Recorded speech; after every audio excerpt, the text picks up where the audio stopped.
Selamat datang di konten saya. Silahkan tonton sampai habis biar nggak salah paham, terutama Kadun. Bletak! Ya, mungkin sebagian anak muda Gen Z masih belum tahu. Anak-anak muda sekarang mungkin belum tahu. Kenapa ada kesan Demokrat ini nyerang PDIP melulu? Atau ada juga yang tanya, kenapa Partai Demokrat yang pada 2009 merajai perolehan suara, kok kemudian anjlok dan nyungsep? Ada apa ini? Mungkin anak-anak muda, adik-adik kita belum tahu. Ya mungkin bisa saja, karena memang karma itu ada. Ya, karma politik. Yaitu kalau ada partai yang menjolimi partai lainnya, entah kenapa, semesta biasanya membela dengan mengangkat partai yang dijolimi itu, lalu menenggelamkan partai yang sok kuasa. Ya. Ketika politik mengajarkan bahwa tugas politikus sesungguhnya melaksanakan kehendak rakyat, tapi yang terjadi mereka hanya mementingkan dirinya sendiri. Itu kata Joseph Schumpeter. Ingat ya. Maka wajarlah jika kemudian rakyat menghukum partai politik manapun dengan menenggelamkan suaranya, atau malah alam menistakan para pengurusnya sehingga diabaikan oleh rakyat. Bisa saja itu yang terjadi di Partai Demokrat. Bisa saja. Yang seminggu terakhir ini gencar menyerang PDI Perjuangan. Yang dimulai dari pidato nyinyirnya AHY, politisi yang masih hijau daun, dan juga Pak SBY, seorang veteran politik yang nggak mau istirahat, malah sering bikin blunder. Ya, tapi masalahnya yang diserang Demokrat itu adalah PDI Perjuangan. Partai yang punya pengalaman panjang sejarah perlawanan. Jadi seperti salah pilih lawan kayaknya nih. Ya, PDI Perjuangan lahir dari perlawanan. Dan nggak main-main loh. Yang dilawan adalah rezim Orde Baru. Yang waktu itu SBY juga ada di dalamnya.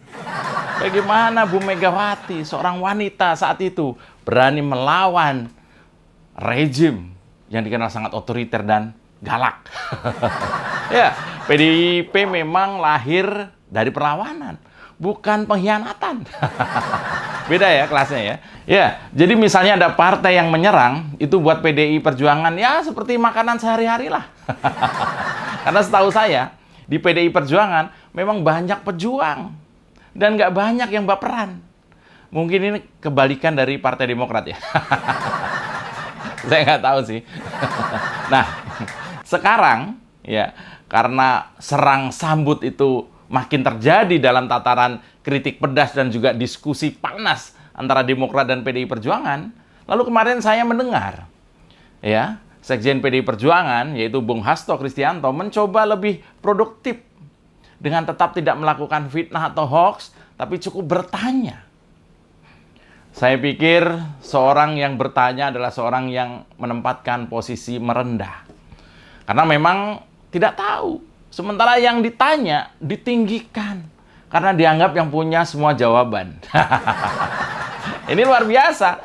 Saya senang nih kalau para politisi sudah semakin dewasa dan memberikan edukasi politik secara tak langsung kepada masyarakat.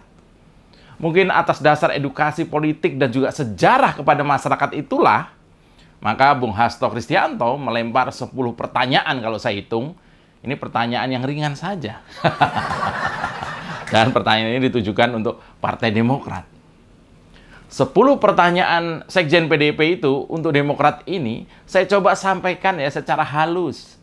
Karena saya lihat memang Demokrat ini dikenal sebagai partai yang suka yang halus-halus. Bukan halusinasi ya, halus saja. Dan pertanyaan-pertanyaan ini timbul karena menurut Bung Hasto Kristianto, Demokrat ini terlalu bulet, ribet, dan tidak bisa menjawab berbagai bukti kecurangan yang dipertanyakan pada pemilu 2009 lalu yang disampaikan tempo hari. Malah Demokrat ini bahasnya haran, harun, huran, harun, masikum lulu. Kosakatanya itu doang. Nah, pertanyaan pertama Sekjen PDI Perjuangan Hasto Kristianto untuk Demokrat adalah, nah ini, jawablah dengan fakta-fakta terkait dengan kecurangan pemilu 2009. Seperti misalnya rekrutmen anggota KPU Pusat, kok semudah itu masuk ke Partai Demokrat? Bukankah itu suap politik? suap politik. Dan jelas sekali itu lebih dahsyat daripada kasus misalnya Orhan Harun Masiku tadi. Ya bayangkan, ketika 2004 SBY menang, lantas KPU diduga melakukan banyak kecurangan yang di dalamnya ada Anas Urbaningrum. Lalu mendadak Anas ini mundur dari KPU dan masuk menjadi salah satu ketua di DPP Partai Demokrat. Partai yang menang saat itu. Juga ada misalnya Andi Nurpati, sama. Dari KPU lanjut masuk Partai Demokrat. Dan jadi pengurus nggak lama setelah Demokrat menang di periode pertama. Apakah Partai Demokrat bisa menjelaskan apa yang Bung Hasto sebut sebagai suap politik? Apakah bisa ada jawaban? Meski kemudian Anas juga kena kepret ya. Anas juga kena kepret partainya sendiri dan mendekam di Sukamiskin bertahun-tahun. Apakah Demokrat bisa menjawab? Sepertinya kok berat ya. Ya, kalau sulit menjawab karena bisa saja dugaan soal suap politik itu sangat masuk akal, ini ada pertanyaan kedua dari Sekjen PDI Perjuangan. Santai. Kali ini soal Anas ya. Anas Urbaningrum bagaikan sepah dibuang. Setelah efektif membantu kemenangan Demokrat, lalu dikriminalisasi karena sejak awal kepemimpinan Anas Urbaningrum tidak dikehendaki oleh SBY, tetapi Anas punya kartu truf. Kecurangan masif SBY, Anas punya. Nah, apakah Demokrat bisa menjawab dugaan ini? Ya, diduga Anas dan Demokrat melakukan politik balas budi lah. Karena kemenangan Demokrat pada 2004 dulu, dan dugaan ini kemudian diperkuat dengan masuknya Anas di Partai Demokrat. Langsung menjadi elit partai. Hanya saja, dugaan saya waktu itu, SBY tidak tahu kalau Anas ternyata memiliki loyalis yang kuat. Sehingga bisa menang pertarungan pemilihan Ketua Umum Partai Demokrat waktu di Bandung dulu. SBY semacam membesarkan anak macan. Ya, nah soal habis manis sepah dibuang dari Demokrat ini terhadap Anas, apakah bisa dijawab oleh Demokrat? Saya juga ragu mereka berani menjawab. Ya, kalau gitu kita lanjut ya. Setelah yang satu ini, selamat datang di Oposisi 69 FM bersama saya, Mas Joprey. Tarik Bambang. Sedikit disenggol lapor polisi, padahal doyan nyenggol tanpa basa-basi. Orang ngebanyol kok disomasi. Oh sial, semua salah Jokowi. Oh no, ini negara gua. Oposisi gak ada otaknya. Bangsat! Jadi ceritanya begini, Bos. Mungkin karena kesel ke Partai Demokrat yang cuma mengcounter berbagai dugaan kecurangan Pilpres 2009 lalu, malah dengan membandingkan lagi-lagi hilangnya Harun Masiku. Maka kali ini Sekjen PDI Perjuangan, Hasto Kristianto, melontarkan 10 pertanyaan yang mungkin Demokrat bisa jawab. Atau malah tidak. Ya, 2 pertanyaan tadi sudah saya bantu sampaikan. Dari 10 tadi 2 sudah saya sampaikan. Kalau sanggup menjawab ya silahkan japri aja ke Mas Hasto. Kalau nggak bisa jawab ya udahlah. Ini ada pertanyaan ketiga. Ini agak serem. Yaitu kenapa ada banyak saksi kunci kasus korupsi yang melibatkan elit-elit di pemerintahan masa SBY waktu berkuasa, kok banyak yang tewas tidak wajar? Ada apa ini? Ada yang tewas jatuh dari jembatan, tewas mendadak di Jogja. Ada juga yang mendadak stroke. Dan masih ada lagi. Ini kenapa jadi serem begini? Ada yang jatuh dari jembatan, ada yang stroke. Ada mantan deputi BUMN namanya Muhayyad. Itu meninggal dunia karena penyakit stroke pada Juni 2014. Muhayyad merupakan saksi kasus korupsi proyek Hambalang. Muhayyad ini menjadi saksi keempat dalam kasus Hambalang yang meninggal dunia. Sebelum Muhayyad, saksi kasus Hambalang lainnya namanya Ikutan Sinulinga yang merupakan mantan Direktur Operasi PT Wika meninggal dunia pada 26 November tahun 2013. Pak Ikutan ini meninggal setelah jatuh dari jembatan penyeberangan di dekat kantornya, itu di Jalan DI Panjaitan, Cawang, Jakarta Timur. Selain itu terdapat saksi Hambalang bernama Arif Gunawan alias Arif Gundul yang meninggal mendadak pada akhir 2012. Nah, dimakamkan di Jogja. Kemudian ada lagi Asep Wibowo, Direktur PT Metapora yang sakit tiba-tiba terserang stroke. Apakah ini kebetulan? Ataukah ini kesalahan? Cuma Demokrat yang bisa menjawab. Tapi kalau nggak berani menjawab, ini ada satu lagi pertanyaan dari Sekjen PDI Perjuangan. Yaitu gini, pertanyaan berikutnya adalah bagaimana bisa seorang ketua KPK saat SBY berkuasa, yaitu Antasari Azhar, kok jadi terpidana kasus pembunuhan? Apakah ini kriminalisasi? Apakah ini dendam karena ada besan SBY yang dijebloskan ketahanan oleh Antasari Azhar karena kasusnya korupsi? Apakah jawaban dari pertanyaan yang selalu berulang ini? Apa? Sulit ya? Pertanyaan ini selalu diulang-ulang oleh orang-orang ya, karena memang nggak tahu ini apa sih. Kita tahulah soal Pak Antasari. Mantan Ketua KPK Antasari Azhar itu pernah mendatangi Bareskrim Polri ya, untuk melaporkan adanya dugaan rekayasa dalam kasusnya dulu. Ini setelah keluar dari penjara.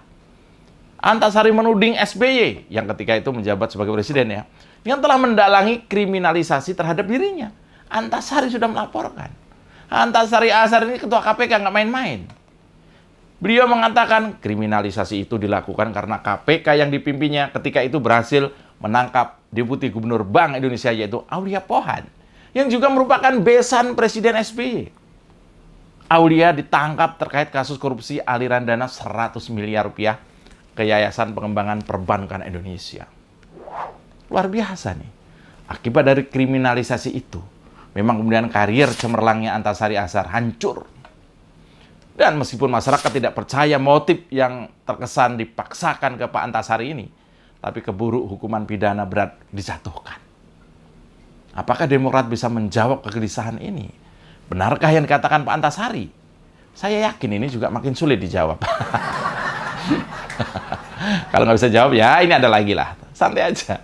Yaitu dugaan kehilangan dokumen-dokumen KPU sehingga sekarang ini tidak ada dokumen hasil perolehan pemilu tahun 2009 sampai ke TPS. Itu nggak ada. Bayangkan, sedemikian niatnya mau menghilangkan jejak kecurangan, sampai-sampai ini, kalau kita cari dokumen hasil perolehan pemilu tahun 2009 sampai ke TPS, itu nggak ada di KPU. Ini yang bicara sekjen partai besar loh. Mas Hasto, apakah ini benar? Apakah ini yang terjadi? Cuma Demokrat yang bisa menjawabnya. Kalau masih kurang kuat pertanyaannya, ini ada satu lagi. Yaitu penjelasan tentang manipulasi DPT yang masif. Lalu juga ada penggunaan anggaran negara sebagaimana hasil penelitian Markus Misner dan aparatur negara melalui tim-tim khusus. Apakah dua pertanyaan Bung Hasto itu juga sulit dijawab oleh Demokrat? Apakah kegarangan AHY di pidato kemarin bisa menjawab pertanyaan-pertanyaan mudah dari Hasto Kristianto ini? Untungnya mantan Menpora lagi nggak mudah mengakses sosial media ya.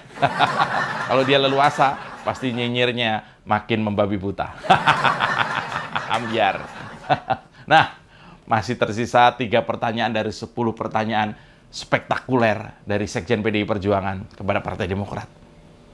Yaitu, kenapa suara Partai Demokrat bisa naik 300% dari era multipartai kompleks lalu turun drastis pada tahun 2014? Kenapa naik menggila lalu turun juga drastis seperti tidak ada kenaikan sejak semula? Benarkah dugaan penggelembungan suara itu? Benarkah dugaan utak-atik hasil pemilu saat itu? Puyeng ya. Ya.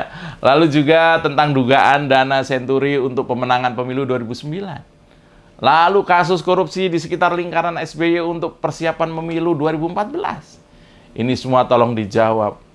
Biar nggak gantung dan nggak jadi beban sejarah politik Indonesia. Ini semua harus tuntas dijawab. Bukannya malah nyinyirin pemerintah seolah partai yang bersih dari noda hitam pekat. Dan yang terakhir, wahai Demokrat, tuduhan kecurangan Presiden Jokowi pada 2024 yang akan datang, yang disampaikan oleh SBY, apakah Anda bisa membuktikannya? Bisa menjelaskannya? Bisa menjawab? Saya sih nggak yakin Demokrat mampu menjawab 10 pertanyaan dari Sekjen PDI Perjuangan Hasto Kristianto itu, yang saya sarikan dari berbagai pernyataan Bung Hasto di berbagai media. Ya, sejarah memang sangat subjektif, Bung.